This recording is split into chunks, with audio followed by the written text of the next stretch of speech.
Video like जरूर कर लीजिए और ऐसे वीडियो लगातार फ्री में पाने के लिए चैनल को तुरंत सब्सक्राइब कर लीजिए और बेल आइकन को जरूर टैप कर लीजिए ताकि आगे भी सारे वीडियो आपको मिलते रहे। यूट्यूब में फॉलो करते हैं तो प्लीज ये वाला फ्री टेलीग्राम चैनल जरूर ज्वाइन कर लीजिएगा। सारे नोटिफिकेशन सारे अपडेट यहीं पे आते हैं, ध्यान रखिए। Hello everyone, welcome to study for civil services backup channel. मेरा नाम सुमेधा ग्रेरी है और पॉलिटी के सेशन में हम डिस्कस कर रहे थे important facts related to constituent assembly.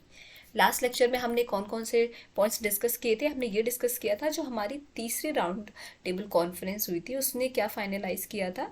उसने फाइनलाइज किया था गवर्नमेंट ऑफ इंडिया एक्ट 1935 को। किसको फाइनलाइज किया था? गवर्नमेंट ऑफ इंडिया एक्ट 1935 को।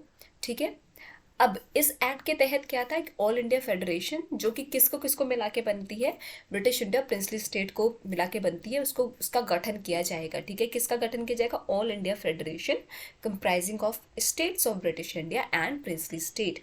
ठीक, ये कब ऑर्गेनाइज की गई थी और कहाँ ऑर्गेनाइज की गई थी? 1932 में लंदन में ऑर्गेनाइज की थी और इंडियन नेशनल कांग्रेस ने इसमें पार्टिसिपेट नहीं किया था, यानी Congress did not participated in the conference. ठीक है, अब महात्मा गांधी जी का क्या सजेशन था कि इंडियन नेशनल कांग्रेस का गठन किया गया था, उसका एक ही एम था कि हमें आज़ादी मिल जाए फॉर अचीविंग इंडिपेंडेंस। तो अब जब आज़ादी मिल जाएगी तो इस पार्टी को फिर पॉलिटिकली क्या करना चाहिए? डिसबैंड कर देना चाहिए, मतलब इसको बंद कर देना चाहिए।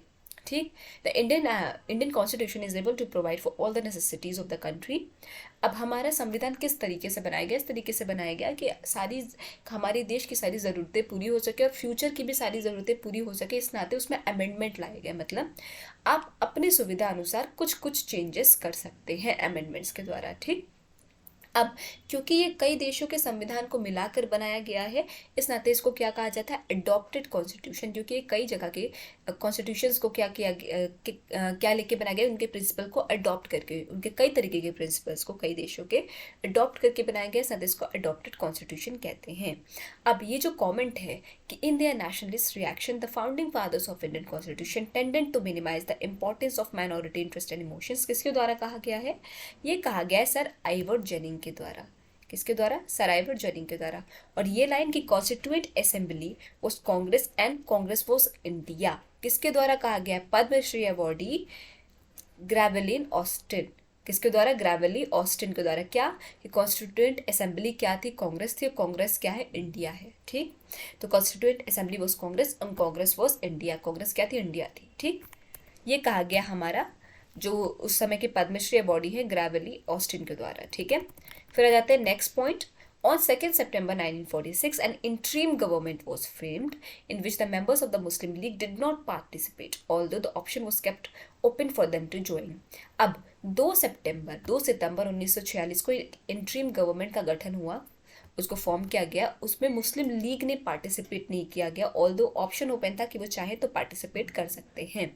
ठीक, पर उन्होंने पार्टिसिपेट नहीं किया था। ठीक है, finally on 26 October 1946 when the government was reconstituted, 5 representatives of Muslim League were inducted into the cabinet.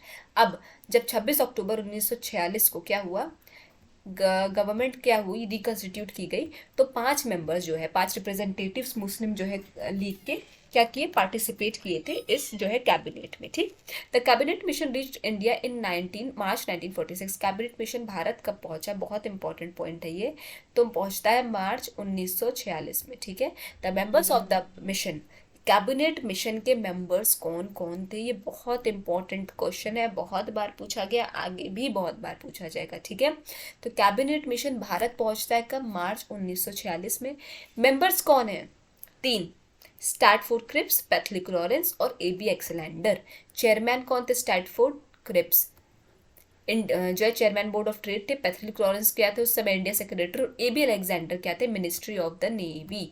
ठीक है, तो 3 मेंबर्स कैबिनेट मिशन के कौन कौन थे? स्टैटफोर्ड क्रिप्स, पैथलिक लॉरेंस और AB एक्सलेंडर। बहुत इंपॉर्टेंट है, तीनों के नाम रख लो।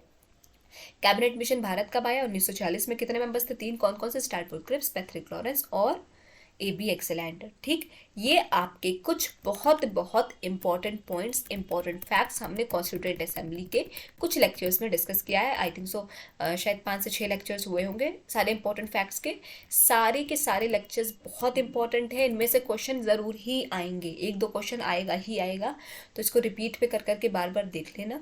सेशन यहाँ पे करते हैं एंड आई होप आपको समझ में आएगा। कोई भी डाउट हो तो प्लीज़ कमेंट सेक्शन में कमेंट करके जरूर बताइएगा। और अभी तक अगर आपने चैनल को लाइक शेयर सब्सक्राइब नहीं किया है तो प्लीज़ कीजिए, बेल बटन को प्रेस करना ना भूलिए। Thank you so much for watching.